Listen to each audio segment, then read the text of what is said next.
p.m. now. We'll get this meeting started. Would someone from council be willing to read the acknowledgement today? Councillor Wayne? Sorry, I didn't see it. Beginning Today, and I can. Today, I acknowledge that the town of Bruderheim is located on Treaty 6 territory and the homeland of the Métis Nation of Alberta. The town of Bruderheim honors the first peoples of this land. We recognize that we stand upon land that carries the footsteps of Cree, Métis, and Blackfoot, amongst other nations who have been here for thousands of years. Therefore, the town of Bruderheim has an inherent responsibility to foster healthy relationships with First Peoples and further the calls to action as outlined by the Truth and Reconciliation Commission. Thank you for that, Councillor Wayne. So we'll call this meeting to order. It's 7:01 p.m. Is there any additions, deletions, or changes to the agenda? Thank you, Mr. Mayor. If we could please change item number 5.1 and move that from delegations and proclamations to item 11, so closed session. And we'll do it first on there, so 11.1. If we could do that change, that'd be very greatly appreciated. Thank you for that. Anything else from council? Changes, additions, deletions? Okay.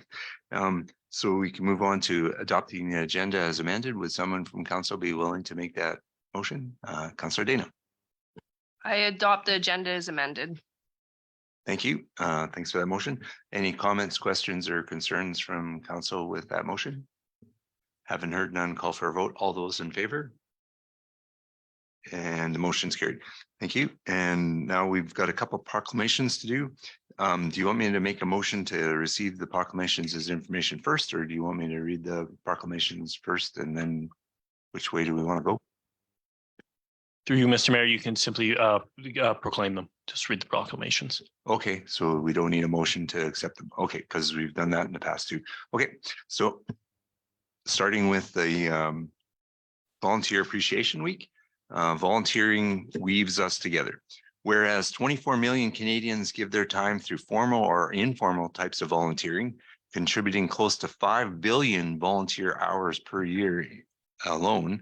And whereas volunteers in the town of Bruderheim mentor our children, support those feeling isolated, beautify our green spaces, and fundraise for our charitable organizations.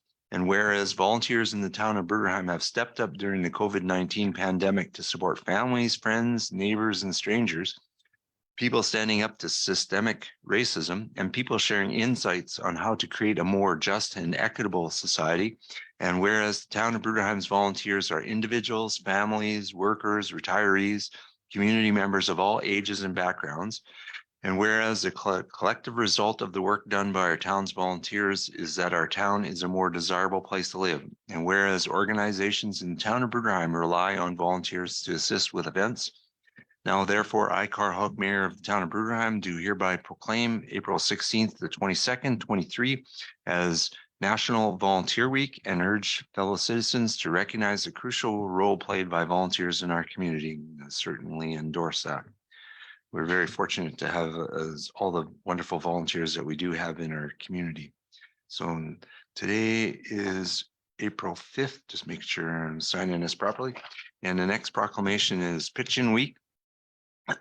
Whereas hundreds of thousands of Canadians show their concern for the environment and their communities each year by participating in Pitch-In Canada projects to reduce, reuse, recycle, and properly dispose of water, clean up and rejuvenate local neighborhoods, green spaces, ravines, waterways, and illegal dump sites, restore habitats, and to establish composting and recycling projects. And whereas Pitch-In Canada, a national community-based organization comprised of Eco Action and community volunteers, believes that maintaining a quality environment and encouraging civic pride is everyone's responsibility. And whereas Pitch-In Canada encourages volunteer action to keep communities clean and beautiful and restore and maintain a healthy environment. Now, therefore, I, Mayor Carl Huck, do hereby proclaim the week of April 15th to 22nd, 2023 as Pitch-In Week in the town of Bruderheim and invite all citizens in our community to actively participate in Pitch-In Week and endorse that as well. And question, how are we advertising this to our residents? This is being through you, Mr. Mayor. We are promoting this through social media right now. Okay, thank you very much. So I got these signed off and Now we can move on to the next agenda item. Looking for a motion for confirmation of minutes from the last council meeting. So would someone from council be willing to make that motion? Deputy Mayor. I make a motion that we accept the March 15th, 2023 council meeting of minutes. Thank you for that motion. Any comments, questions, or concerns from council with that motion? Everybody's had a chance to read the minutes. We're all good. Okay, call for a vote then. All those in favor of the motion, and the motion's carried. So council priorities, start with information requests. We'll start with Councillor George. Nothing at this time, Mayor. Fuck. Thank you. Councillor Ashley. Nothing at this time. Thank you. Councillor Wayne. Got a couple things. Just as I was out and about, looks like there's somebody that made a, I guess like a trench across an alleyway to get water off their property onto someone else's property. So I'll forward the address for that later on. Is it possible to, with myself and just because was there like 4 nights a week at the arena, maybe to do a walk with Dennis or somebody there, just kind of see that these are the things that we notice in the arena that may need some attention, or just because we're there all the time. Because there's some things that just need to get done. Is that a possibility? And maybe if Carl would like to join in, he's there as well. Is that a possibility? Yeah, through you, Mr. Mayor, to Councillor Alecko. Absolutely. Okay, thank you. In regards to the arena washrooms, the proposed doing a new accessibility or accessible washroom, is there any way to do another washroom there, but make that, say, a female or male washroom and expand what's there into one washroom so that they're bigger to handle more people?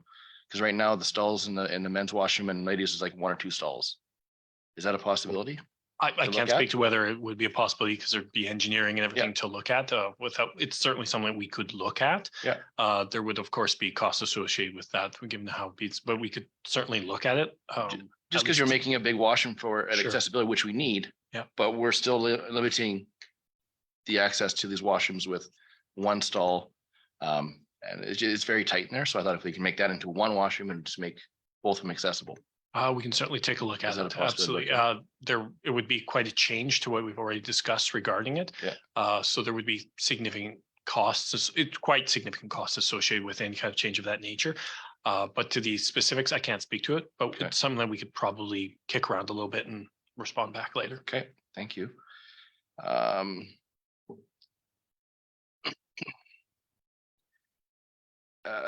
There's the a banner and 3 banners or so that should be hung up, or going to be hung up in the arena. Are they here? Do you know?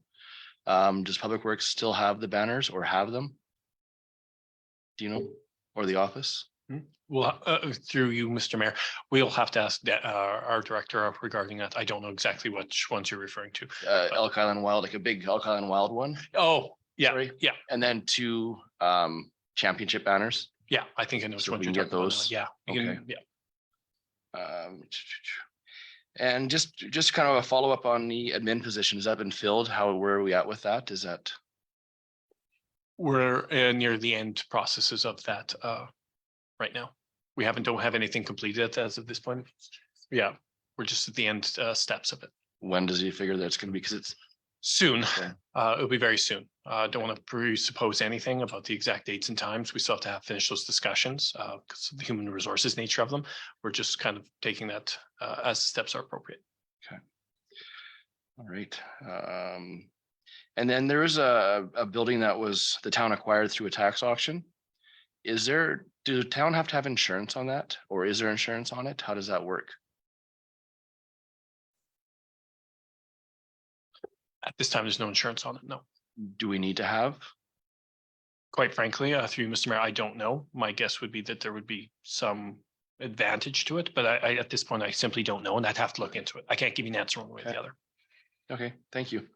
Councillor George, when we get through the rest of council, then I'll come back to you. Okay. Councillor Wayne. I'm That's it? good for now. Thanks. Okay, thanks. Councillor Len, I have nothing. Councillor Dana, Nothing at this time. Thanks. thank you. Deputy Mayor. Nothing at this time. Okay, just wanted to ask, and as you know, the Meteorite Cup was something that was held every year, and just wondering what the game plan might be for this year, if that's a possibility. And might as well do it now. In your package of information, there was some information about the village of McBride. McBride is a community of about 600 people, and every one of you has a copy of this. And there's a housing incentive program that they have, and then they have a business facade improvement.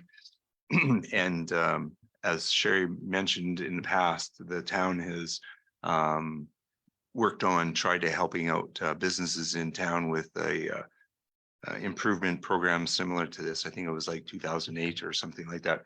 And wasn't taken up by any businesses and kind of just went by the wayside. So significant business in town came forward with this. And so it's not the town trying to bring a top down. This is someone from in the community that wants to see a program similar to this brought to Bruderheim. And so printed out this information and wanted to make sure everybody had a copy so they could see what they've been doing. And they've been using grant money from BC, because McBride is in BC. And so I wanted to, first of all, bring this to council's attention and to administration's attention, and think about what we might do. Obviously, this year would be way too late. We're already in the budget. And this is something that maybe a grant program could help us out with, but definitely something to think about for next year. And so I wanted to make sure that everyone was aware of this information. So that was the first thing that I wanted to bring up. Wanted to remind that the ATB Bank still comes to Bruderheim on the first and third Thursday of the month from 9:30 till 12. Tomorrow they can't because they've got too many people away, and they've alerted Sherry to that. And they will come for pre-set up appointments. And I would like to ask that our town make sure that we advertise that, because currently it's not advertised on the newsletter or on the website. And I think folks don't generally know that this is still happening in our community, or can happen in our community. Just hold on, Councillor Wayne. And then I also wanted to ask about the chief from the fire department, Shane Milliken, was a community member for a long time, as his family was, and someone whom I take personal pride came from Bruderheim. And there was a farewell from the Lamont County Fire Department for Shane, but there was nothing that the public could have input on. And I would like to ask if there's any chance that we could have a thank you and a farewell. Maybe it could be part of the mayor's supper or whatever. Leave that up to administration. But I wanted to make sure that, you know, he was one of our own and someone to be proud of, a young fellow that made good. And I think that, you know, he's moved on in life, and we should thank him and give him a farewell for what he's done. And also the Fort Sask Chamber Trade Show is coming up soon. And last year, the West Woodlands Development had a presentation, a large presentation at the Fort Sask Chamber Trade Show. And we talked about last year that maybe we could partner with them if they're doing that this year. So I wanted to bring that up as a information request, that maybe that's something that we could do. Looking forward to this year. And Councillor Wayne stole my thunder on a couple of my questions, so I can leave some of my questions out, and we can move on to program requests after I go to Councillor George, because Councillor George wanted to circle back on something in the information request, right? Yes, in regards to the property that we required, I think it's pertinent that we have a liability insurance coverage at least on that. Simply because if something should happen and we have no mitigation to ward that off, we could be liable. People entering the property, we have no trespassing signs on the property. We have no fencing. We have nothing. So that being said, I think we should at least have that coverage on that property. Yeah, thank you for that, Councillor George. I'm sure that administration will look into that. Thank you. So if we can go on to program requests, we'll start in reverse order. Deputy Mayor Judy. Just wondering about signage. I've heard a concern from the ambulance specifically because we don't always get the ones that are local. In Old Town, when they're coming into town, the sign addresses for the streets and avenues, they're getting all cracked up and everything else. and they can't see them clearly. So is there a plan or something to put them all on or update them, I guess is the wording? I do know that we update our signs fairly regularly. We'll have to take a look into those specific ones, see if there is something that we can do about them. I don't know exactly which ones you're referring to, but we can certainly look into them. Thank you for that. Anything else, Deputy Mayor? No, that's everything for now. Thank you. Councillor Dana. Nothing at this time, thanks. Thank you. Councillor Len. Nothing at this time. Thank you, Councillor Len. Councillor Wayne. I don't have any questions. Just want to follow up on your ATB. Where, when they come to town, where do they go? Suite 6 Hotel. Okay, thank you.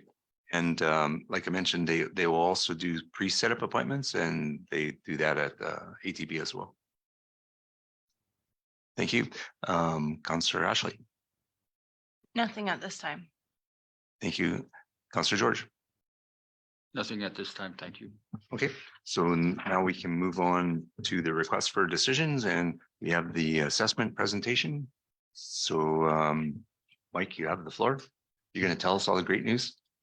I'll tell you as much good news as I can. Thank you for having me again. This is my yearly report on assessment and what happened, what transpired in the town over the last year. You've got the package in front of you and it's also up on screen. The first 15 odd pages are kind of my assessment recap, how assessment's done and some of the legislation that's behind it. I think you've all heard it at least once. Some of you have heard it many times. So through the mayor and with your permission, I would skip past that. You can review it at your own leisure and I'd get straight into the meat and potatoes of it. Is council okay with that? Yep, go ahead, Mike. Okay, so we'll start then on slide 16.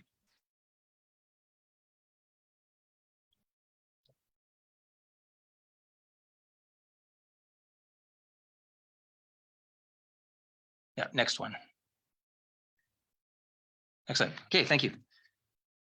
First important thing to recognize is that we've updated to a new valuation date for assessment to July 1st of 2022. So that's a yearly update. Every year that changes. It's a moving target, but it's always July. So the assessments coming out this spring are always based on the previous year, July. This year it's July 1st of 2022. We're also updating the condition date, and that's December 31st of 2022. That's also a moving target. Every year it's December 31st, and that's how we record the physical characteristics of a property. So if there's a new construction and that property is framed by year end, for example, that's what gets assessed for 2023 taxation, is just the framed building. And then we would follow back up on that on a yearly basis until that construction is complete. Okay, thanks. So you always pick a date in July. That's great for the town. I'm just kidding. Yeah, that's a legislated date, but yeah, you're right. Next slide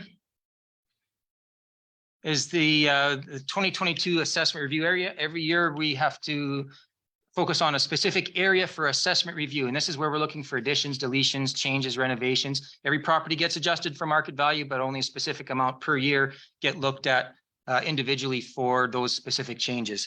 And this last year, we looked at all the acreage subdivisions or acreage properties kind of on the outskirts of town, not within the main town proper. On the next slide, you'll see that we did send out through the town a RFI, we call it. It's a residential request for information. And that's a survey that's been sent out for the last couple of years in town, Bruderheim, and other towns that we work in.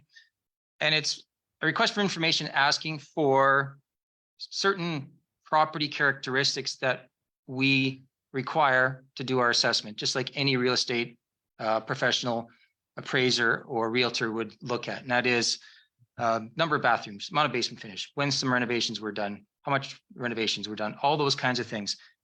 We maintain a database of assessment information that has a lot of that stuff, but we need to update that every so often because things do change over time.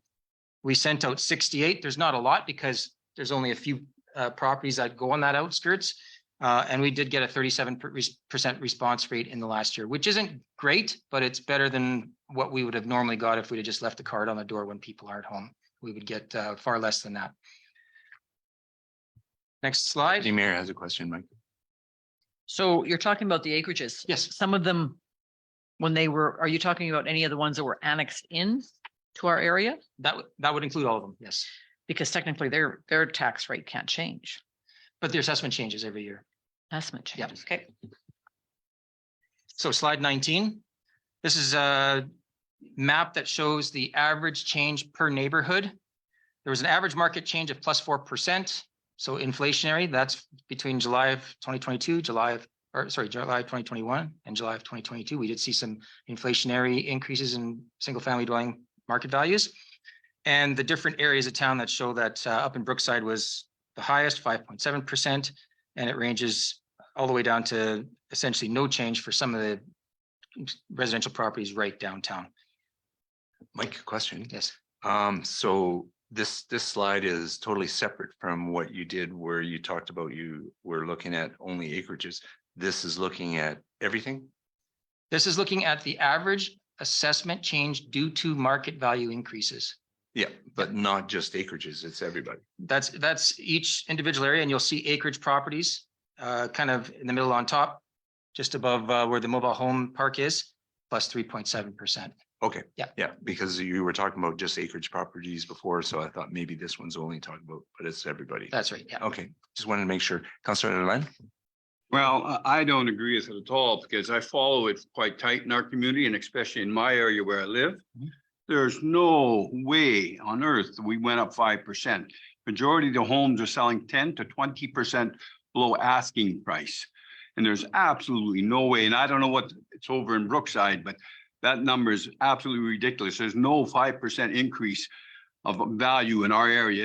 It has declined tremendously in the last year. Councillor Len, I would remind you that this was from last year's. Well, this it's year. still, last year was the same as this year. Yeah. Both declined. Yeah, and when you get your tax notice, you can. I understand that, but what's I'm the speaking wording? on all the people, not just myself.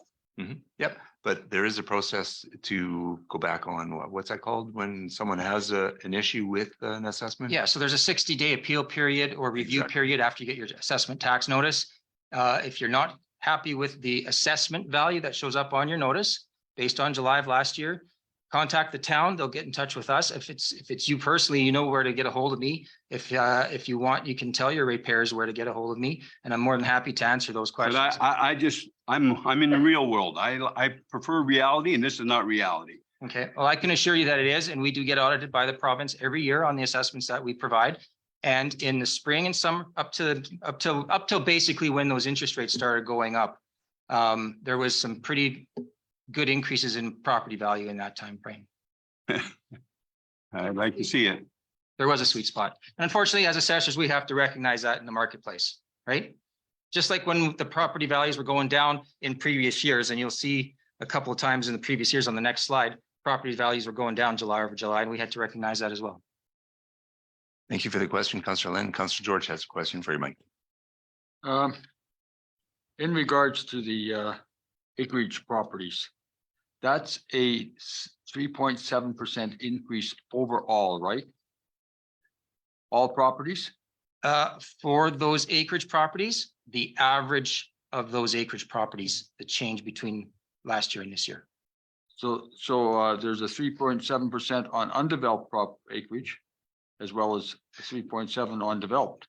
This is single family dwellings only. This is not any vacant undeveloped properties. So undeveloped acreages have not been touched then.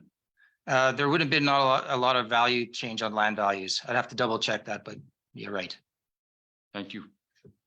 Thanks, and thanks for the question, Councillor George. So as a reminder that those are average numbers, so some could be less, some could be more, right? Correct. Yep, okay, thank you. Keep on going, Mike. Next slide, slide 20. This shows an average single family dwelling assessment, and it's now at 236,500 in town of Bruderheim. Previously was 227,100. So that's a 4.1% increase, including growth. The previous year was even a bigger increase. If you recall, last year we were looking at an 8 and 9% increase year over year. So 207.6 going back to 2021 taxation. Prior to that, the values were higher. And so that's where the market values had been dropping for a couple of years before they finally started going back up. Mike, just maybe a definition of what an average single family dwelling is, like square footage, does it have a garage, doesn't have a garage, average size lot? What Right. is it? And I don't have that right off the top of my head, but I think that's a great idea. And I can add that into next year. And I can even include that in an email to your admin team here. Great, thank you.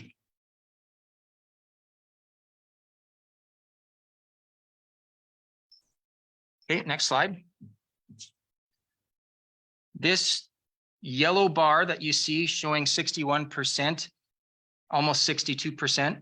And on the far left shows a +2 to +6%. So that means that 62% of your single family dwellings property assessments change by between +2 and +6% for the year. So that 4% that I was talking about earlier kind of sits right in the middle, and that's what I want to depict in this slide.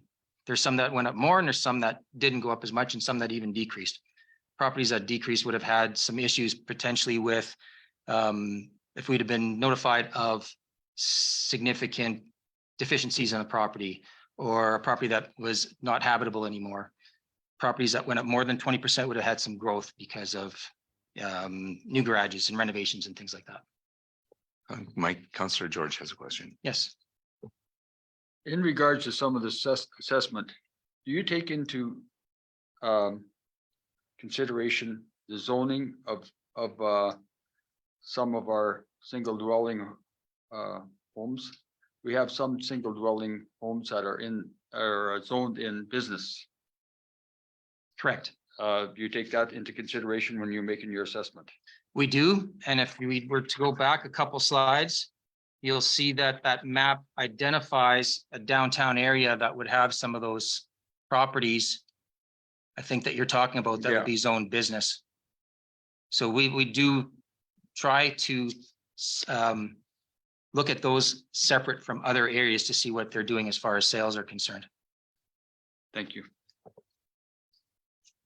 Would be difficult to get numbers on because not a lot of sales. in There that isn't a area. lot of sales, that's correct.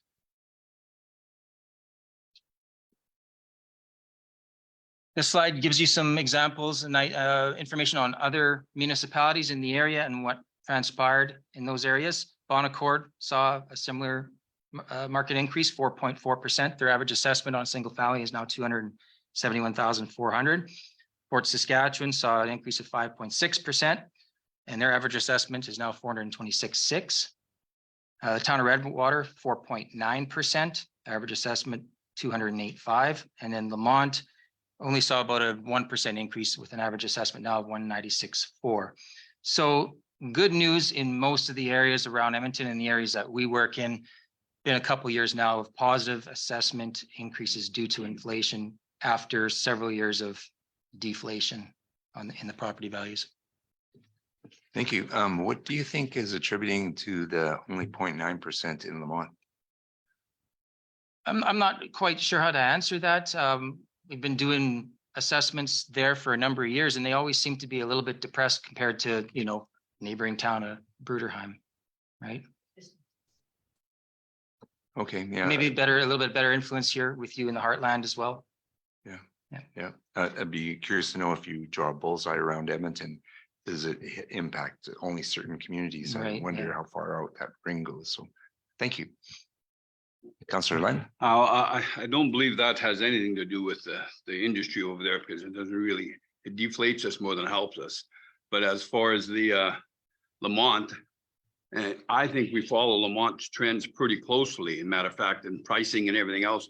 And I can't see why there's such a large difference between us and them. And we're talking $30,000 to $40,000 per home. And I really find that difficult to believe. Same as the other one, because when we shouldn't be compared to places like Fort Saskatchewan, that we're not even the same atmosphere as them, for Pete's sakes. Yeah, that's not a comparison. I mean, it's getting beyond there because it's not fair.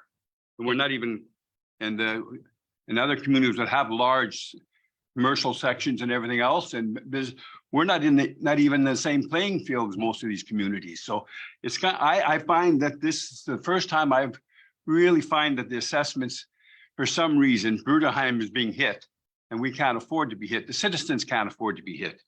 And I look at Lamont, that sounds reasonable to me. Ours doesn't sound reasonable. That's my thing. Thank you. Thank you, Deputy Mayor. So keep in mind, over the last 2 years, it has been a hot market. Taxes, interest rates have been really low. So technically, yes, Bruderheim has been very hot. I know the numbers because that's my job. And so the numbers have been very high. So we've been very lucky because the more overturn that we have, That's where you get a true assessment. When you don't have nothing selling, you can't get a true assessment. But when you got stuff selling and market moving and new families coming in, your assessment goes up. So I see these numbers and it's only because of, and the sweet spot was only until the end of August.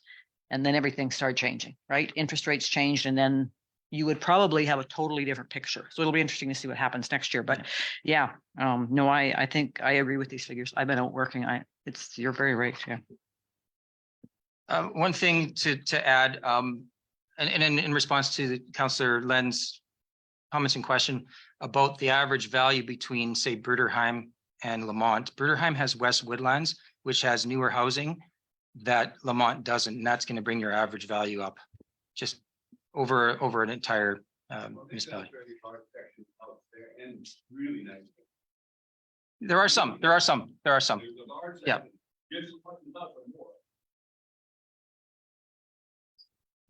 Please continue, Mike. Thank you. Next slide. Commercial, light industrial, we didn't see much change. Again, not many properties, if any, sold. So we had to really toe the line with our values, and that's why you'll see almost no change in your market value for commercial properties this year.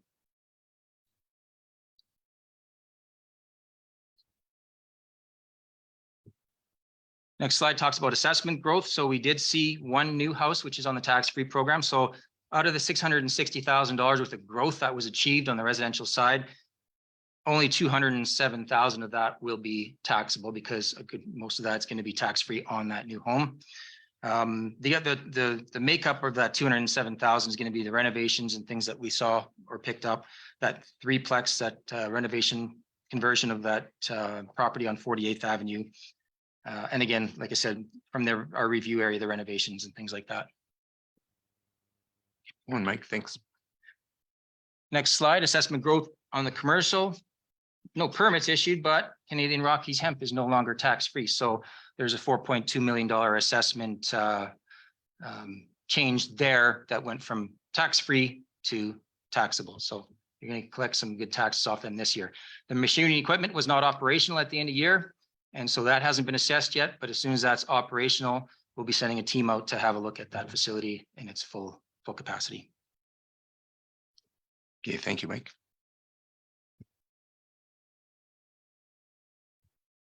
So what's next? Obviously, the property tax bylaw and the mailing of the assessment notices, at which time we'll take any inquiries and do assessment inspections if necessary. And if it's required, we'll have an assessment review board so that assessment, if we can't come to an agreement with somebody on the assessment value, they can take it to that step where they appeal it to an assessment review board hearing. And then we'll start our next round of inspections as well. And that will include, hopefully, that we can send out those requests for information again as well. And our assessment review area for 2023 will be in West Woodlands and a portion of Sunset.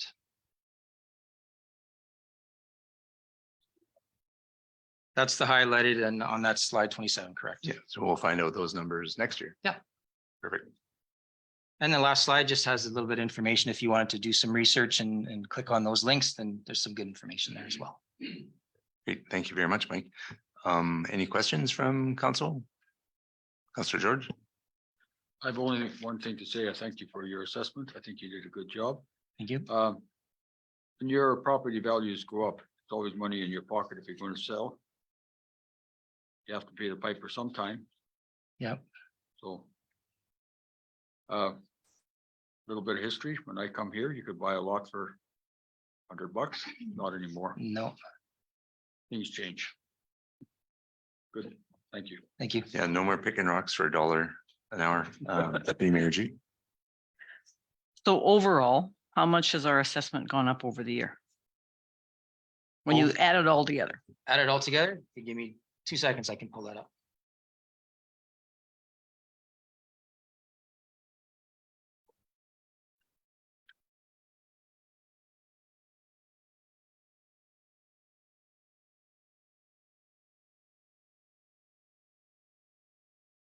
Again, that'd be July 1st.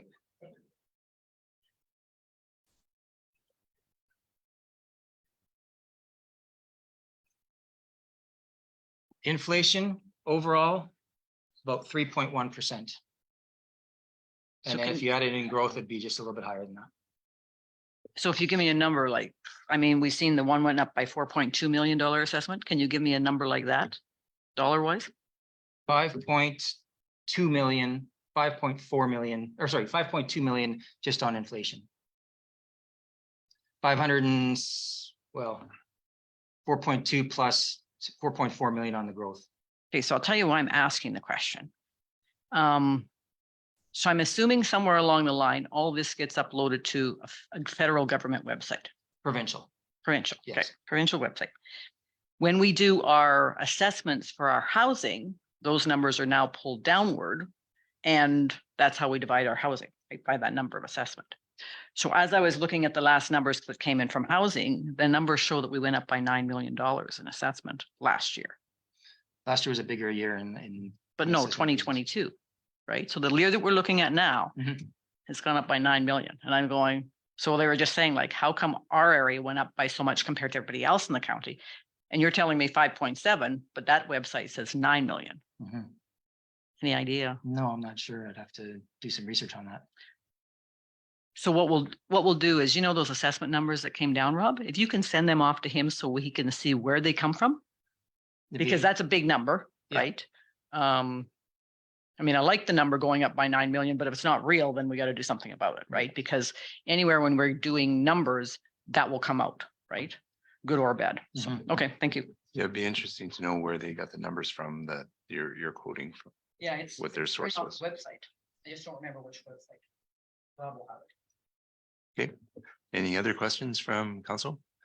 I just wanted to go back to the slide that shows the average single family dwelling assessment over the years from 13 to 23. Okay, so you can see it goes on a roller coaster. It started out like 202. Then at one point it was as high as 227. Then it came down to 207 and 21, and then it's come back up. So it's following some kind of pricing trend, right? That's right. I mean, and market values will change over time, as we all know, and they change by different amounts in different municipalities and on different housing types. Bungalows are going to change different than 2 stories over a longer period of time. Yeah, and assessment is just one of the factors that derives the actual tax rate at the end. That's of the day, right. They are 2 distinct and independent processes. Right, yeah, just wanted to make sure that was clear. Thank you, Mike. Thank you. Any other questions for Mike? If not, look for a motion to accept the information as presented. Thank you, Councillor George, and thank you, Mike, for a great job. Thank you. I make a motion that we accept the audit financial statement for the town of Bruderheim for the year ending December 31st, 2022 as presented. I believe, Councillor George, you may have read the wrong one. Go to 8.1, Town of Bruderheim assessment presentation motion. Okay. Me bad. Fire away. Okay. I make a motion that the town council accept the April 5th, 2023 Town of Bruderheim assessment presentation as information. Thank you for that motion. Any comments, questions, or concerns from council with that motion? Thanks, Mike. Thank you. Hearing no questions on the motion, call for a vote then. All those in favor? And the motion's carried. Thank you. 8.2, now we're moving on to audited financial statements, and our friend is here to help us out.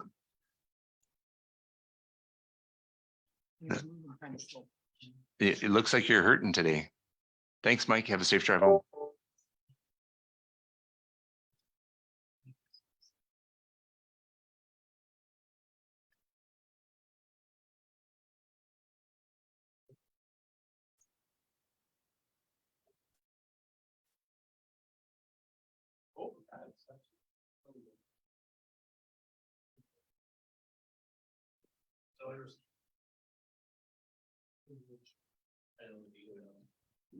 What's his name again? Can't remember his name. Yeah, that's what I said. They're using names. Yeah. Apologies, forgotten your name. I only get to see you once a year, and yeah, apologies. Thank you. I remember the name of your company, so Thanks for coming and help us out. Hey, it wasn't just me. I asked Deputy Mayor as well, so sorry. Yeah, you're lucky.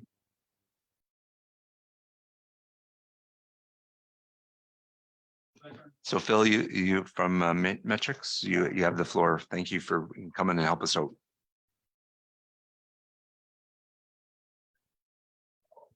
Then I don't think your mic is turned on. There you go. I'm sorry, we're disorganized here. I'm just gonna get myself organized before I start talking, so give me 5 seconds. While you're waiting, I'm really not that disorganized, but my name's Phil Dirks. I'm a partner with Metrics Group, Chartered Professional Accountants, and if we could make that maybe just a little bit bigger. I'm glad to be here to say a few words about the town's 2020 financial statements and the audit. So I think you all have a copy in front. Sorry, turn this off. I think you have a copy in front of you. So I don't know your page numbers. So forgive me if I don't know your page numbers, but we will get through this. So whoa, Robert.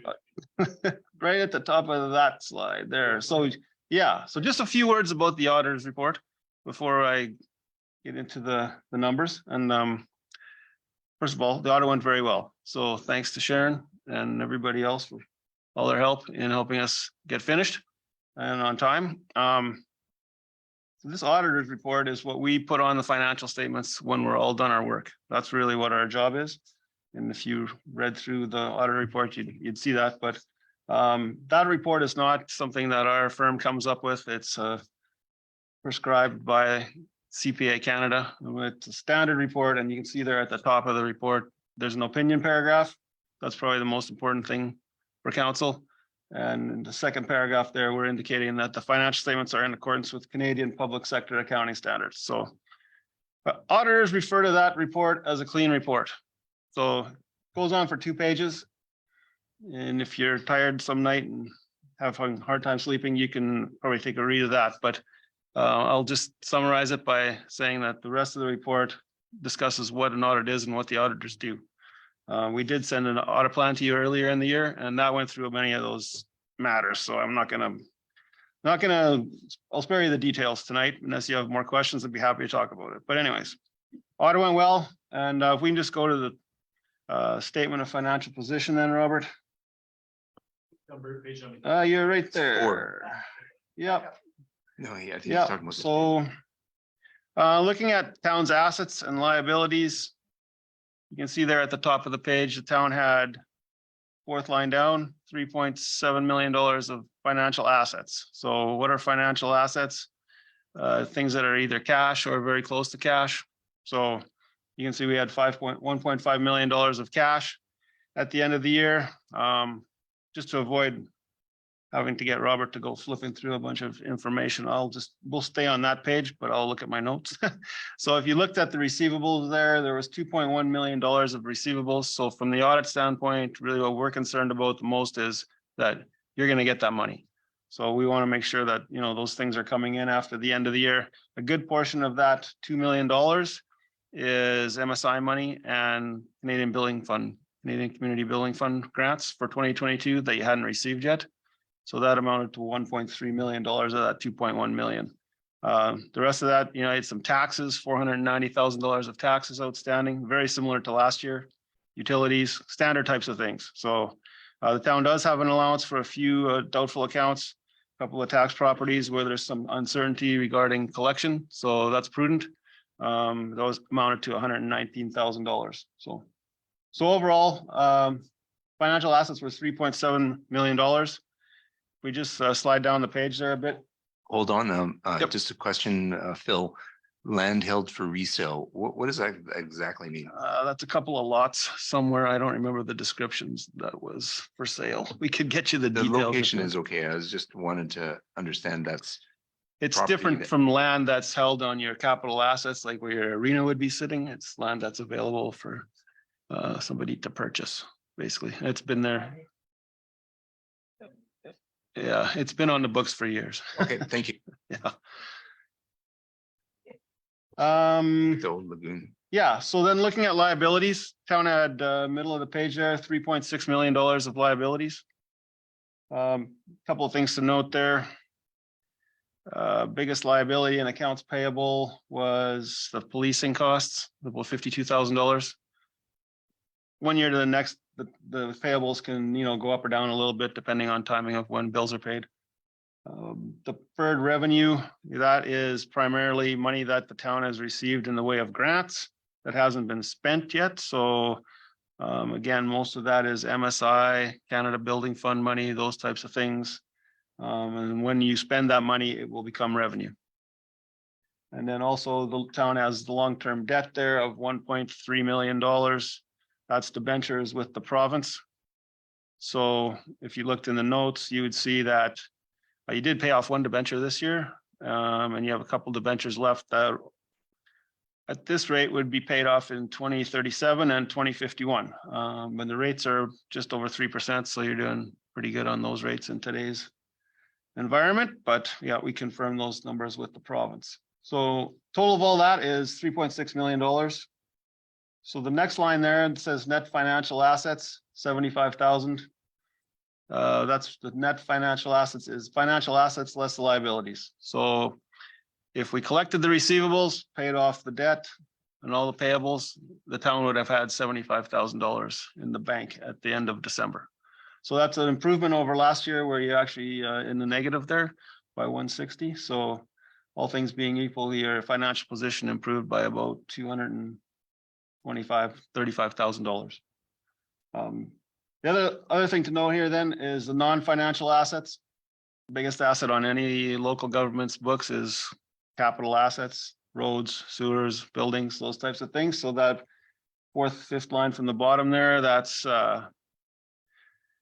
what's on the books was $11,783,000. This year, the town did spend $350,000 on capital projects. So I'm sure you remember, but a couple of the bigger items, the wheel loader was 180 grand, and a floor scrubber, and then the playground that was about $106,000. So, what we're concerned about is that the things that get added to the asset accounts are actually assets, not expenses. So those are okay. There's no issues there.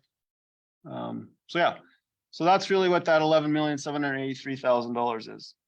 So when you take the net financial assets and add it to the non-financial assets, those two give you the number at the bottom there, $11,870,000. And that is what we call the accumulated surplus, or you can think of that as net worth. So if you're thinking about your home finances, net financial assets is your savings accounts, RSPs, those things. Tangible capital assets, your house. So those are both contribute to your net worth, but only one of them is in the bank, right? So if we go to the next statement on the statement of statement of operations. I got these progressive glasses and they're like a little bit, anyways. So this is revenues and expenses. So if we look at the top of the page here, middle of the page now, you're good there, you're good there. Total revenue was just over $3 million in the middle of the page, middle column. So we have on the left budget, middle actual, and on the far right, last year's actual. Couple of things to note here. You can see that revenues were actually in excess of budget by about $232,000. Maybe we'll start at the bottom and work our way up. You can see interest was a little bit better than actual. As you were discussing earlier, interest rates went up. So all our clients with money in the bank are actually doing a little bit better on the interest this year. Franchise concession fees, you did add Fortis this year, so that was a little bit higher than budget as well. But the biggest thing there, you'll notice under government transfers, the third line from the top, 330,000 compared to the budget of 106. Those are various grants that the town received that weren't in the budget. They were for primarily ACP grants, and I'll mention what expenses they related to in a second here. But basically, that was neutral to the bottom line. You had more revenue, more expenses. So anyways, when the smoke cleared there, you did exceed your budget by about, like I said, $230,000. So if we go down to the next part here, looking at expenses. So total expenses in the middle column, 3.3 million. Budget was 2.6. Can you do me a favor and just go to the next slide? I'm not sure you have the next slide that I have. This one? Oh, yeah, no, just go back up then. You're missing the slide I have, but that's fine. So you'll notice that there's quite a bit of an overage there, it looks like. But if you notice the last line in the expense line there, amortization, $496,000, that's the amortization of the capital assets. And the town does not budget for that. So if we remove that, your actual expenses would have been 2.8 million. So quite a bit lower compared to the 2.6 million there. So a couple things to note on that front as well. Looking up under general administration, you'll notice that one was over. That was due to the playground donation, $100,000. So that was budgeted through reserves, not in the expense account here. Roads, walks, streets and lighting. So here we now have some things where we would have some grant funds that we also had in the revenues. So under roads, we did some bridge repairs to the bridge out there, I believe about $30,000. So that's primarily why that was over. You did also have a grant for that. Wastewater treatment and disposal. If you see middle of the expenses there, total expenses were 190, budget was 113,000. Stormwater assessment program, ACP grant, again, $79,000 and equal on amount offsetting in revenue. And then also under land use planning, zoning and development, 133,000 versus budget of 106. That was the climate resiliency grant. You had some money there for those expenses, $46,000. So again, no impact to the net amount, but more revenue and more expense. So overall, again, at the bottom there, total was 3.3 million. So when we look at the middle column there, $3 million of revenue, less the $3,323,000 of expenses. The town had an operating deficit of $237,943. But again, if you would adjust for the amortization, you would have actually had a surplus of $258,000. So there was enough funds brought in to cover the expenses or the cash expenses. So that was actually only about $70,000, $75,000 better than your budget, which was a combination of interest, franchise fees, and a few other here and there's. So you actually did do a little better than you were planning. Can we just slide down just a little bit further there? So in other revenue there, you'll notice government transfers for capital. That was $272,000. Those were grant funds for capital asset purchases, primarily the wheel loader with MSI Capital. And then Western Economic Diversification and MSI Capital was used to fund the playground additions of $106,000. So overall, your accounting surplus at the end of the year is the third line from the bottom, $23,659. If I could just get you to slide ahead to note 8. Sorry, note 7. Note 6. Sorry. Note 6 on page 18. 17. So the town is also required to disclose its debt limits in accordance with the Municipal Government Act. So those are on note 6 to your financial statements. We're getting there. Anyways, there we go. Couple more. Yeah. Is that getting blurry or is it just me? Okay, it's just me then. Anyways, so there's the debt limits. So total debt limit at the top of the page there of 4.6 million. So that's based on 1.5 times the town's operating income. Total debt was 1.2 million. So you had debt limit remaining of 3.4 million. So the main point of the slide is you're well within your debt limits. So there's no issues there. If you wanted to, you could go borrow $3.5 million there without getting Miss permission. Can we go to the next page? Sorry, one more. So we were talking earlier about accumulated surplus. So this is what makes up the accumulated surplus at the top of the page there. So we said earlier, 11.8 million was the accumulated surplus. You can see most of that surplus or net worth is tied up in capital assets, 10.5 million. So that's the net book value of those assets less the related debt, same as equity in your house. Same kind of concept. Then the town has reserves that have been set aside, 1,150,000 dollars, and the details are below. So various council motions and or budgets influenced what went through the reserves. And you see they, at the end of the day, haven't really changed that much. And then the town also has an unrestricted surplus at the very top there of $187,000. So sometimes the question is, well, how much should we have in an unrestricted surplus? That amounts to about 1 month of expenses. So, you know, that would be in our opinion, nothing near being too high. You know, you need money to operate. Capital reserves, you know, looking at your reserves, just before I came here, I looked back, really haven't increased at all since 2017. So very stable since then. But overall, your financial position did improve slightly this year over last year. I don't know if you have the next, can you go down a bit more?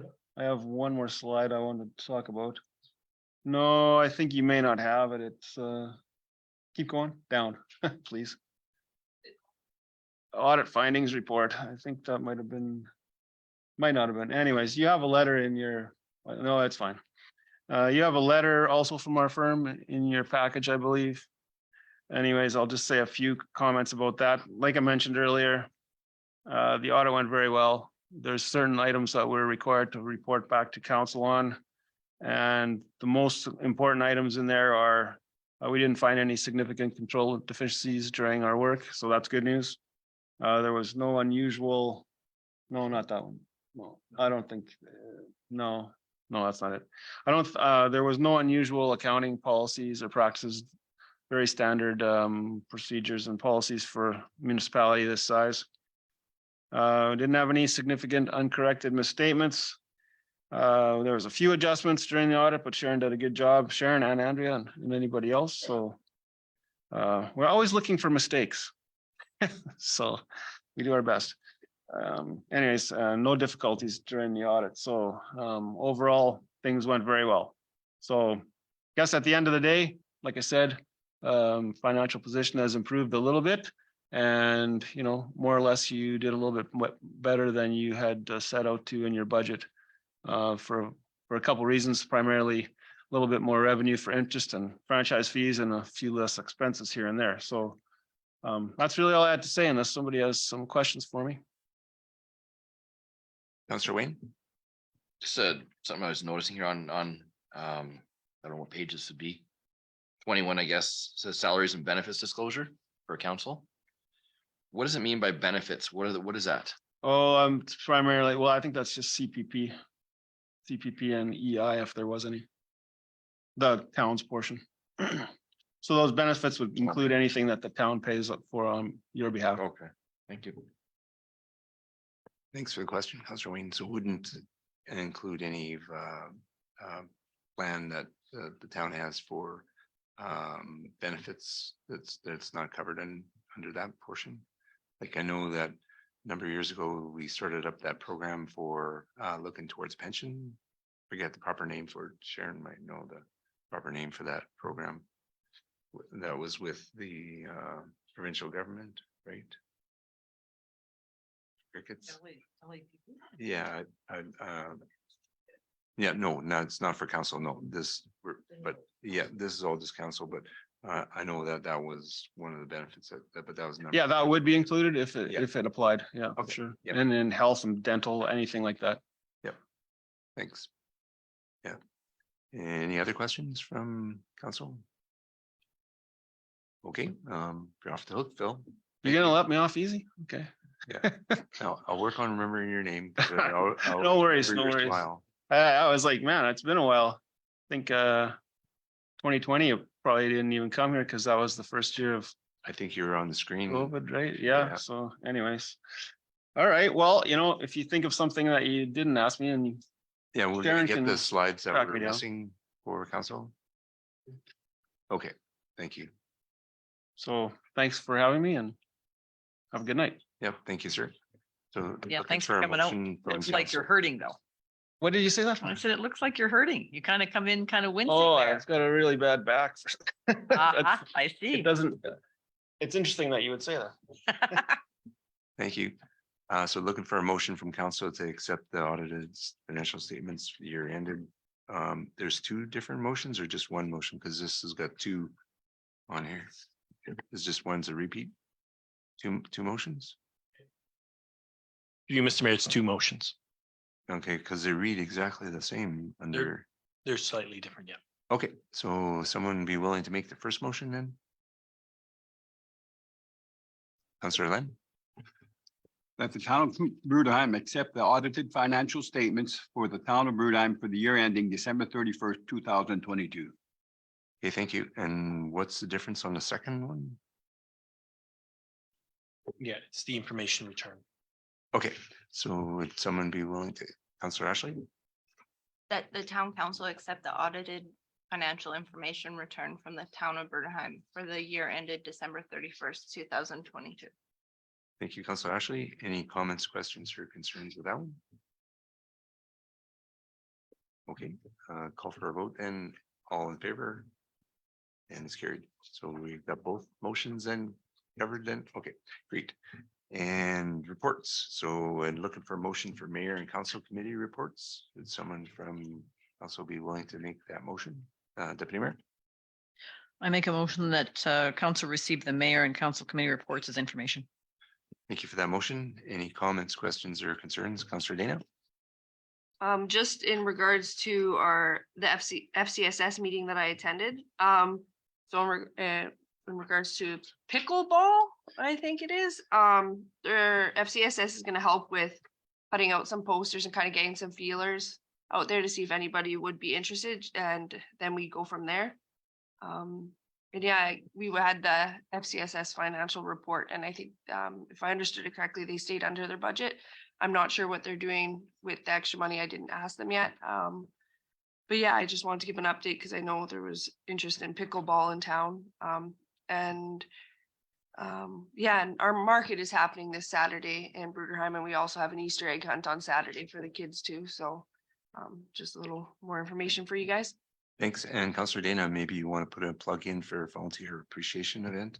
Yeah, so April 18th, right? Am I right? April 18th, we're having volunteer appreciation supper. It's a free event. You just need to get tickets so they know how many people to cater for. I went last year. It was a good time. I brought my little one. We danced and ate, and it's actually a lot of fun to get together with your fellow volunteers in the community on free food and music. Come on, like. Great job. Thank you, Councillor Dana. Any other Deputy Mayor? So we came back from the Alberta Municipalities meeting last week, and what we did learn is we can use our population status that we took as census for. We don't have to use the government one. So that should put us back up to our 1495 unless we do a new census for funding and stuff. Provincially, not federally. Federal won't accept it, provincially. So that's good numbers for us. And then, of course, I was also at the ASHA conference for the last 2.5 days. Lots of good, interesting stuff come out of there. And so we'll be implementing some of that stuff into our housing board and trying to get it a little bit more improvement on it. Anything that we learned this last time, it was a good improvement and everyone enjoyed the conference. Thank you for that, Deputy Mayor. Much appreciated. Yeah, that was noted about the census that we can start doing our own numbers. And on that note, at today's Fort Sask Chamber event where Mayor Catcher was doing her city address, she mentioned that the city manager appealed the census that the feds did on Fort Saskatchewan, and they won. They went up by a significant number. So that's something that to remember, that we don't have to just take what they shove down our throat and say, there's your number, because they can and do been proven to be wrong with their census. So we can appeal that. And that's just something to remember for in the future for our community. So, and there was a number of learnings from the AM event last week. And if anyone's interested to come and chat with Judy and I, there's a number of things that we can share about that event. Thank you. Councillor Dana. Sorry, I forgot one more thing. FCSS is doing a youth survey. They're doing Lamont Bruderheim. all the surrounding communities that they serve. They do have a bunch of data to still go through for, and once they have all the data compiled, they'll send the results to Bruderheim and let us know, which will be perfect because the plan is to start getting the youth committee up and rolling. So then we could get what they got from their surveys, and then we could kind of work that way and get it up and rolling. So Great, thank you for that, Councillor Dana. Any other thoughts on the mayor and council reports? Councillor Ashley.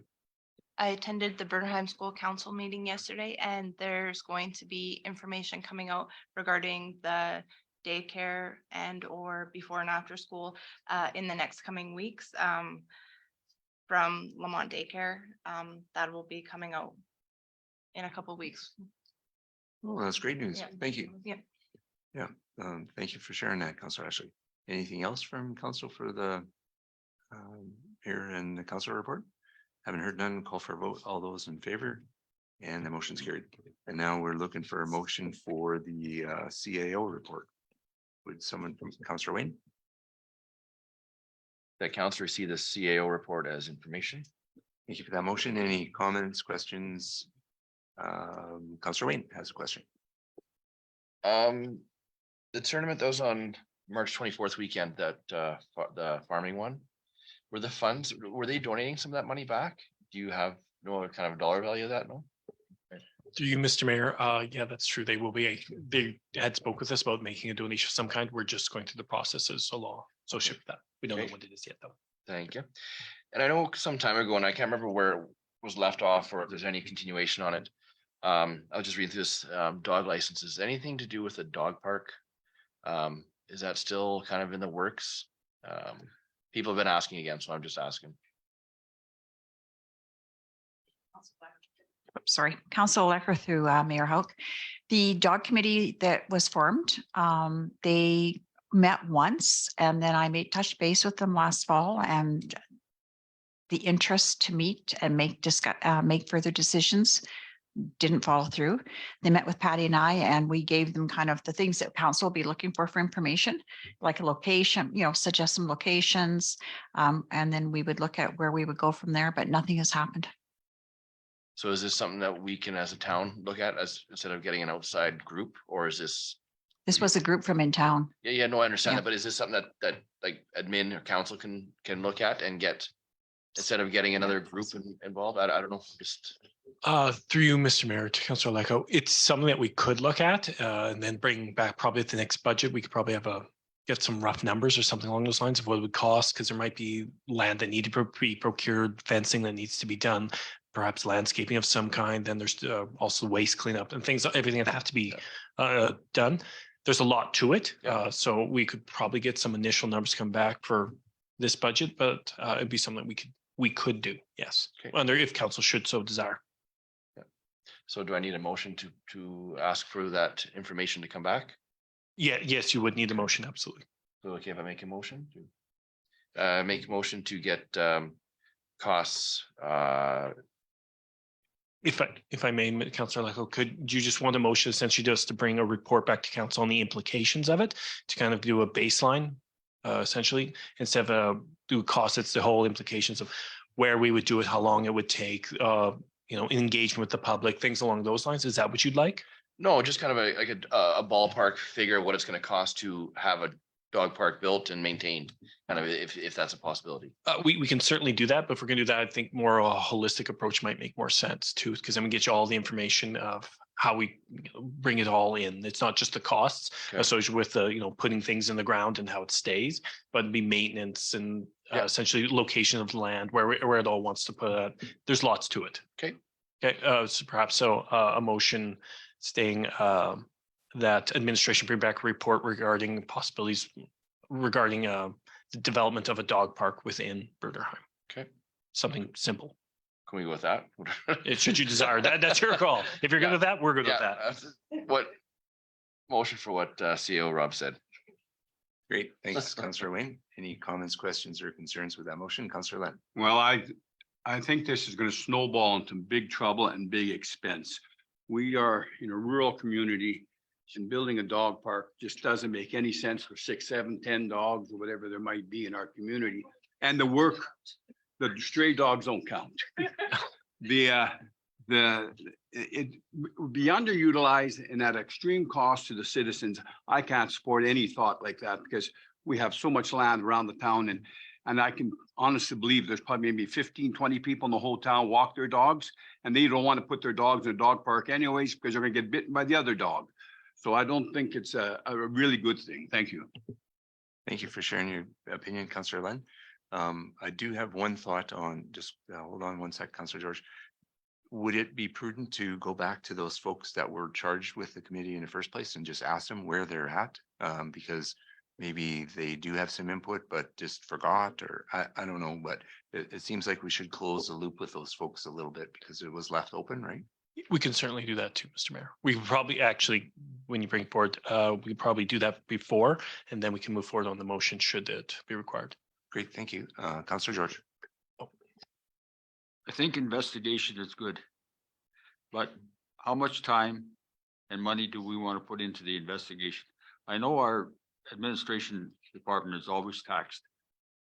Do we want to make this a priority? Do we want to make this as something that they can come back at a later date? Yeah, I'm okay with it. It doesn't have to be done tomorrow. It's just something maybe for next year's budget, if it's something we can look at over the next 6 months, 8 months kind of thing to have back. Yeah. Through Mr. Mayor, if we put a Q3, end of Q3 timeline on this, would that be sufficient? Because that can bring ready for at least a discussion point for the next budget cycle. If that doesn't put too much pressure, then yeah. Yeah, if it does, if it comes to a point where we need more time, we'll come back and just request more time. Yeah, thank you. Okay, thank you, Councillor Wayne. Any other discussion on that motion? Haven't heard none. Call for vote. All those in favor of the motion? And the motion's carried. Thank you.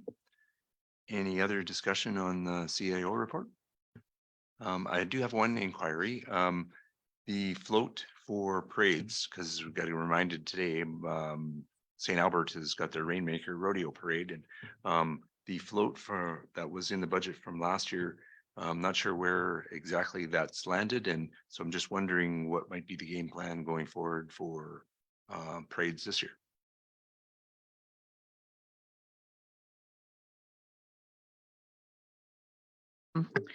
Sorry.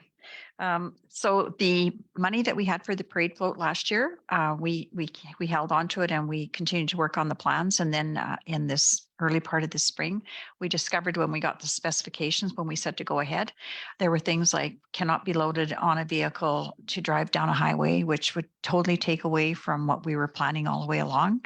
It meant that we couldn't travel with this thing intact and it couldn't be broken down into pieces. It had to be on something that could slide onto a truck and be as is. So that was not going to work. And so that was kind of like, oh, now we got another problem.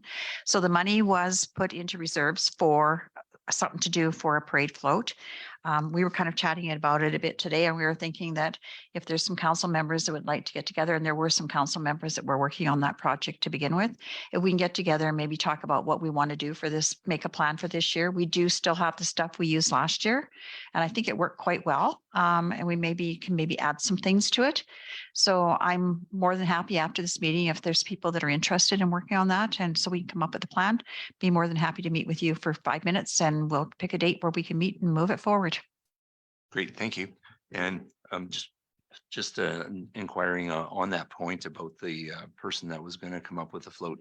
Did we go back to them and say, oh, look, this is not tenable to do it this way? Can we modify this to make it so that it can be put together and taken apart?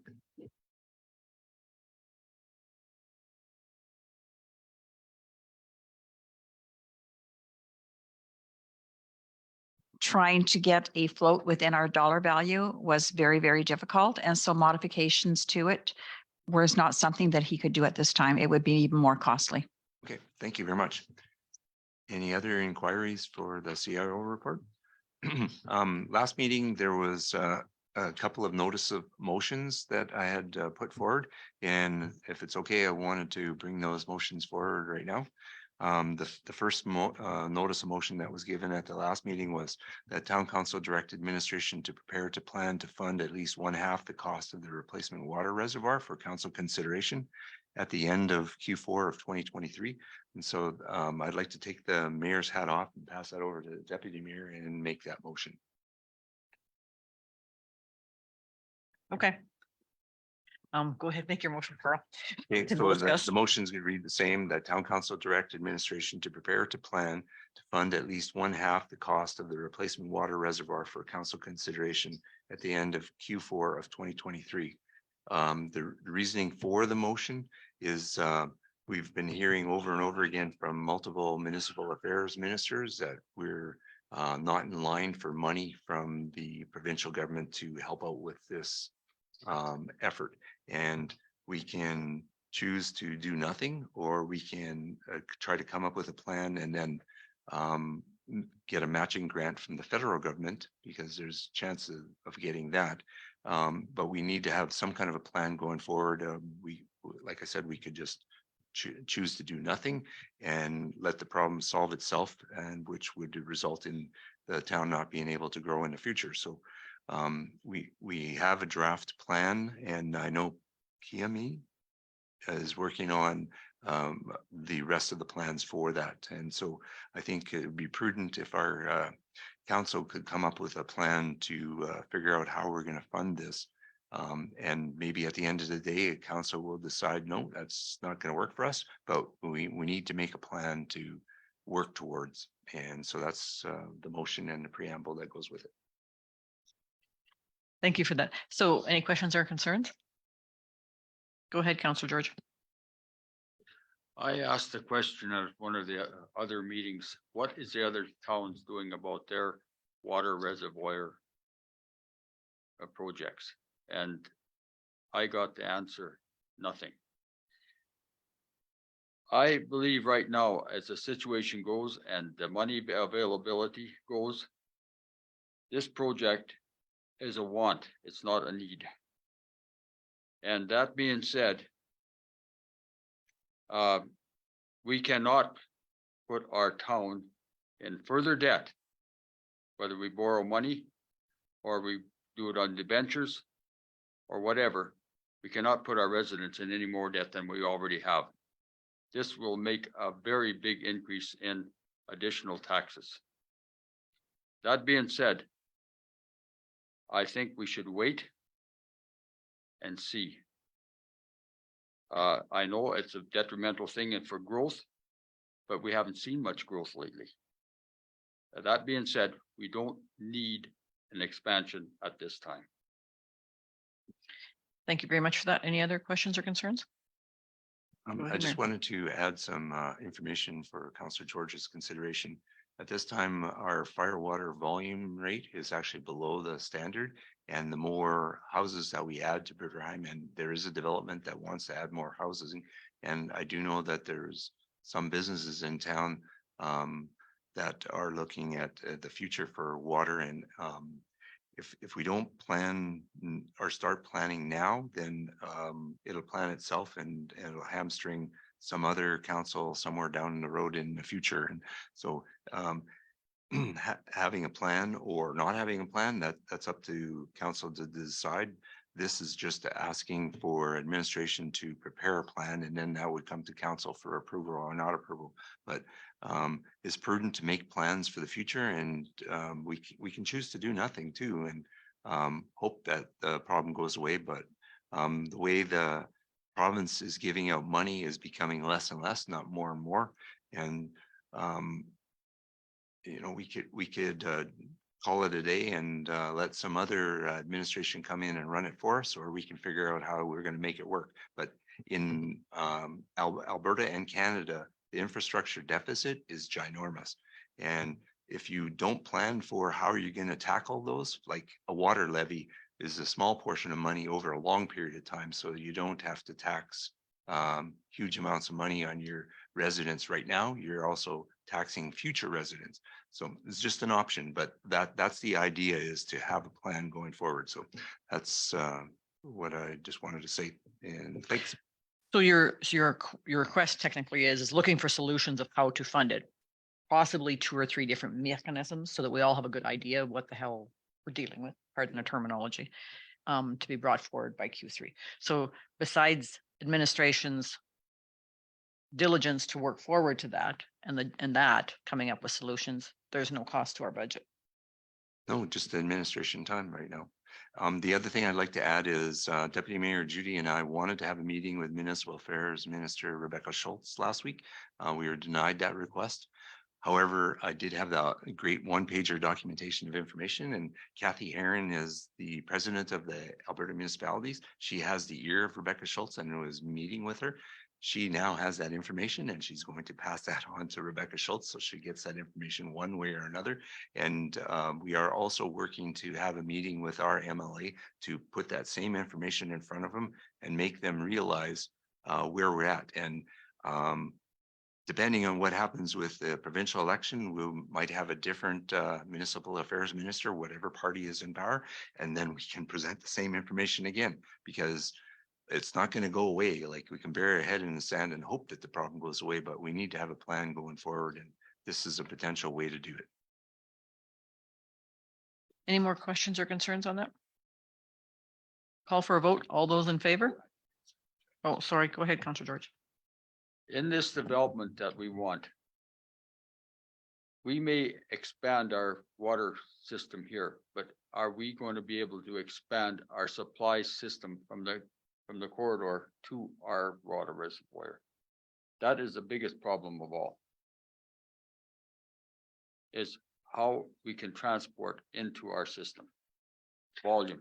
So basically, making the water reservoir bigger is so that if we have a fire, we've got enough water to fight the fire. But there's a cheaper way to do it. If you can get more water to the reservoir, you don't have to worry about volume. Excuse me, just wanted to interject for a sec. So there's also a pumping as a part of this project, not just the water reservoir size. And the line coming to Bruderheim is sufficient for a very large amount of water, but we're hampered on capacity, and pumping capacity is what the issue is, Councillor George. Yeah, so Dennis has explained it before. We could have him come back again to explain it to us, along with the engineer PME. But what the size of the can doesn't matter, it's how much you put in it when you're drawing out. Yeah, but if you don't have the pumping power on this end, Okay, but you don't have to change the whole structure. Then.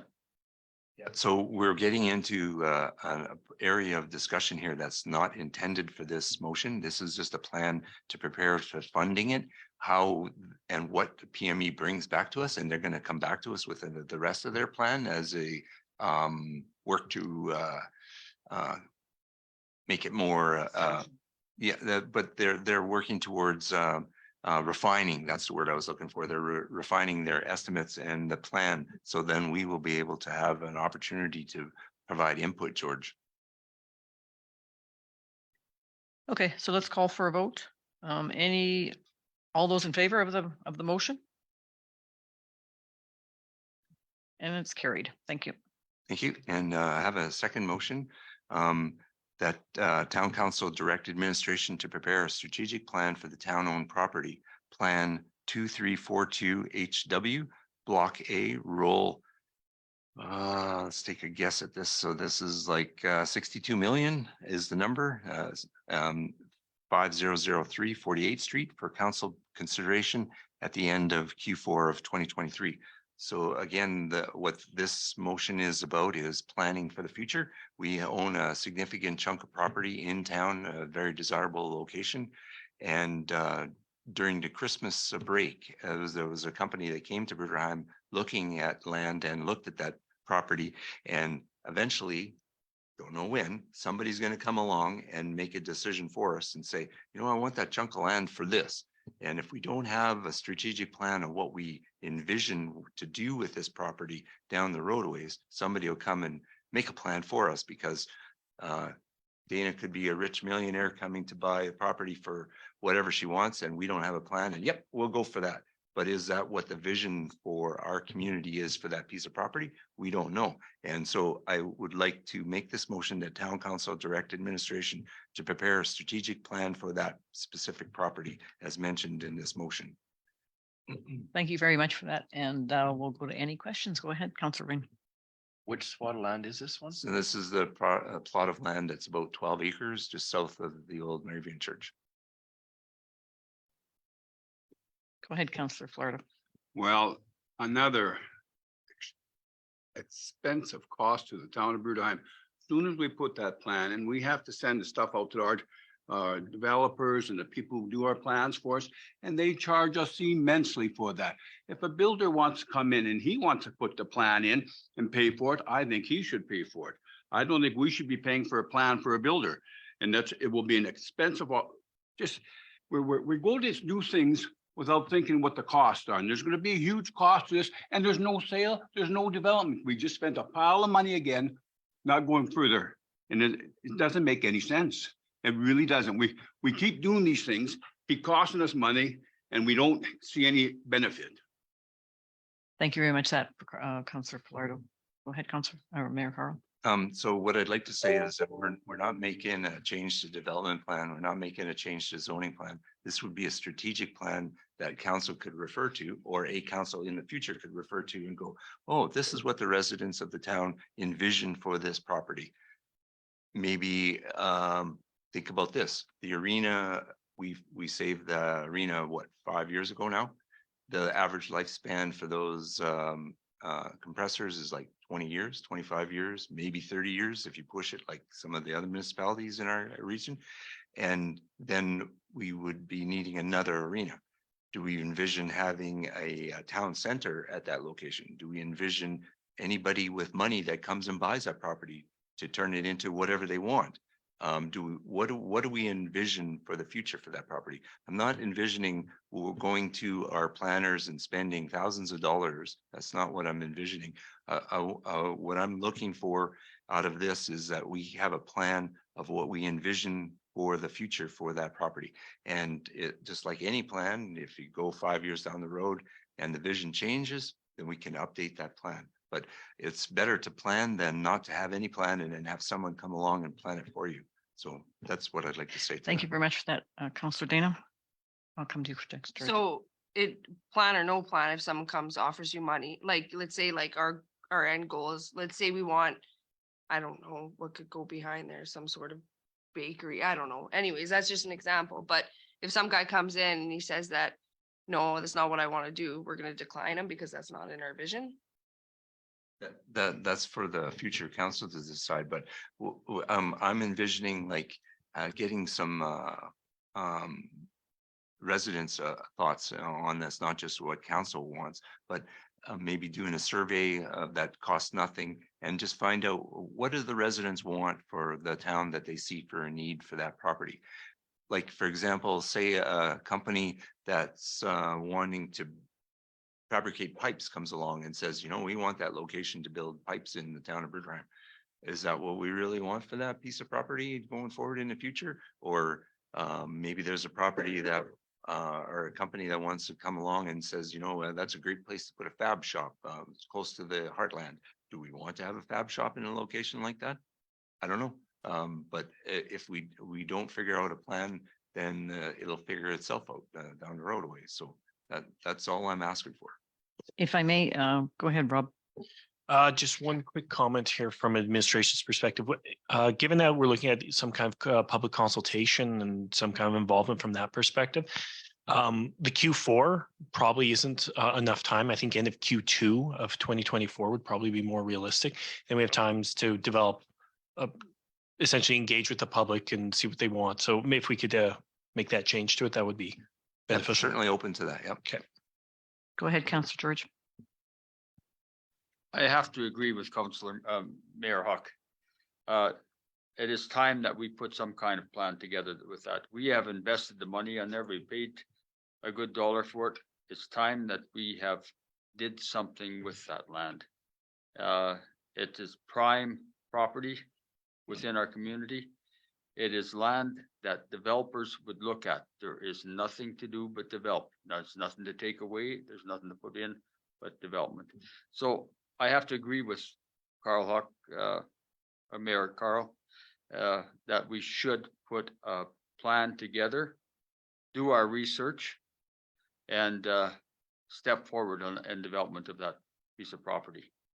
I think if it ever gets developed, there's a good potential for growth within this town.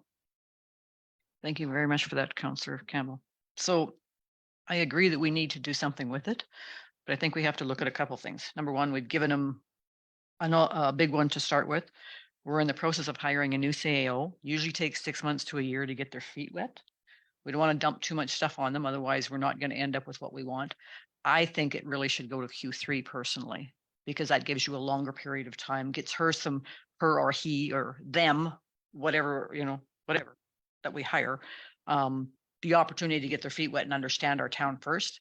And that's part of our strategic planning, which we normally do at a 4-year period every time a new council comes in. So not saying we can't have some ideas for them, but I think we really have to watch how much work we overload administration with and let that new person get her feet wet so that she understands what our strategic council package is now, is my opinion. So if you want to read back that motion to us and see if you're okay with it, please, Councilor Mayor. Just want me to bring it over to you and you read it, or do you want me to read it in? Sure, I can read it to the record then. That town council direct administration to prepare a strategic plan for the town-owned property plan 2342HW Block A, Roll 620000005003 48th Street for council consideration before the end of Q2 2024. That's what I had. And if we do need more time, we would simply come back to council and ask for more time. Okay, so if we're all okay with that motion, one more question. Thank you. On that motion, do you have a priority list back on that?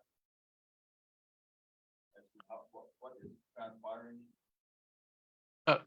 I'm so, through you, Mr. Mayor. I'm sorry, I don't quite follow. Do you mean like a timeline, George? No. Like, how far have you gotten? Oh, quarterly updates? Yeah. Yeah, we can add something in there. With quarterly updates, I'll just put at the end. That works. Okay, any other questions or concerns? I think we beat that one. Okay, all in favor of the motion? It's carried. Thank you. Thank you, Deputy Mayor. I appreciate you taking over, and always a pleasure to have you run the show. Now we're on to correspondence and information items. So we need a motion to accept the correspondence and information items. And I have one that I have to add that just came in the mail this week. So would someone be willing to make that motion? Accept the correspondence and information items? Councillor Wayne? I make a motion to accept the correspondence and information items as information. Thank you. The addition is because of our connection with the Highway 28 folks, nice of them to include us. They've put extending an invitation for you to join us at the 2023 Healthier Communities Golf Tournament. This will be held on Friday, July 7th, 2023 at the Laklabish Golf and Country Club. And the money raised last year's event was towards future development of healthcare services and training opportunities in the region. And if if you are interested in registering or sponsoring, and here's a letter and a little flyer that goes with it, so I can pass this along to council to have a look at. And any other correspondence that we need to include? Okay, so call for a vote. All those in favor of the motion? And the motion's carried. Great. So now we can get a motion to go out of the public session. Does someone or anyone need a comfort break? Yeah, so looking for a motion to go out of the public session. Councillor Wayne? I make a motion to go out of public session. Thank you for that motion. Any comments, questions, or concerns? Hearing none, call for a vote. All those in favor? And that motion's carried. So we'll take a couple minutes for a comfort break, and then we'll get a motion for the closed session.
So just let me know when you, You're live right now and then we'll. okay, I'll turn so it. we're looking for a motion to go into the closed session of council.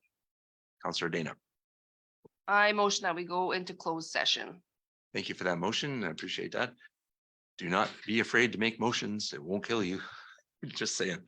I'm joking around. So all those in favor of the motion? All those in favor of the motion, and the motion's carried. Thank you. So we're now in closed session.